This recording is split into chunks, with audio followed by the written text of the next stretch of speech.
تحریک لبیک پاکستان کے خیبر پختونخوا کے سربراہ جناب ڈاکٹر شفیق امینی صاحب نے، ڈاکٹر صاحب آپ کی رائے جاننا چاہوں گا یہ جو جڑاوالا میں جو کچھ ہوا ہے اس سے متعلق۔ جی بالکل،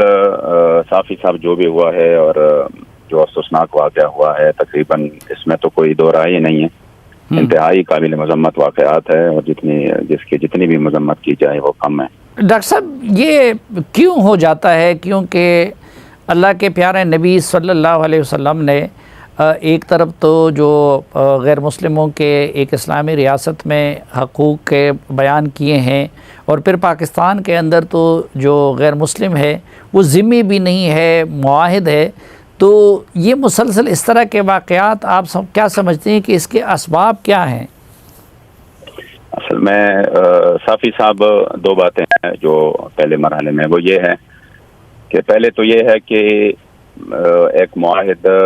یعنی یہ بات تو بالکل واضح ہے جو آپ نے کہا کہ اسلام نے اس کے حقوق واضح کر دیے ہیں کہ محبوب علیہ السلام فرماتے ہیں کسی نے اگر بغیر کسی صرف اس کی کفر کی وجہ سے معاہد کے ساتھ کوئی بھی اس طرح کی بات کی اور اس کے ساتھ زیادتی کی تو فرماتے انا حجیج ہو یوم القیامہ، میں قیامت کے دن اس کی طرف سے اس کا مقدمہ لڑوں گا۔ میں سمجھتا ہوں کہ پاکستان میں تو اس طرح کے واقعات، یعنی اقلیتوں کے لیے تو پاکستان سب سے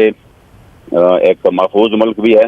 اور خوش نصیب ہے یہاں کی اقلیت۔ میں اس وجہ سے بتا رہا ہوں کہ خوش نصیب اس وجہ سے ہیں کہ یہاں پر تو اگر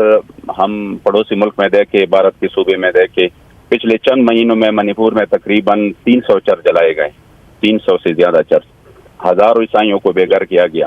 لیکن ادھر اتنا جو ہے نا اس کے لیے نہ کوئی رویا، نہ اتنا ادھر کوئی کسی نے آگے معاملات کی۔ یہاں پر لیکن ڈاکٹر صاحب ہمارے لیے نمونہ تو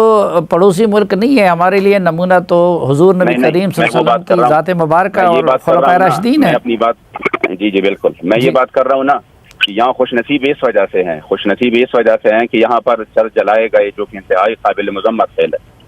جس کی ہم بالکل کوئی بھی مسلمان اس کی جو ہے نا وہ نہیں کر سکتا بلکہ مذمت ہی کرے گا۔ میں اس وجہ سے کہہ رہا ہوں کہ یہاں پر پھر بھی بڑے سے لے کر چھوٹے تک اور حتیٰ کہ وہ لوگ بھی مذمت کر رہے ہیں جنہوں نے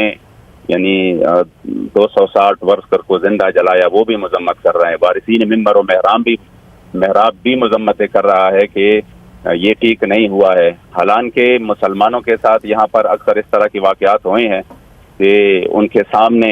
مسجد رحمت للعالمین کی فرش جو ہے نا وہ شہیدوں کے خون سے لال ہو چکا ہے، لیکن کوئی اس کے لیے نہیں رویا، نہ کسی نے ہاتھ جوڑ کر معافیاں مانگی، نہ کہ ان کے لیے رویا۔ میں یہ کہہ رہا ہوں کہ یہاں پر جو اقلیتیں ہیں وہ محفوظ ہے۔ اس طرح کے واقعات اگر ہو جاتے ہیں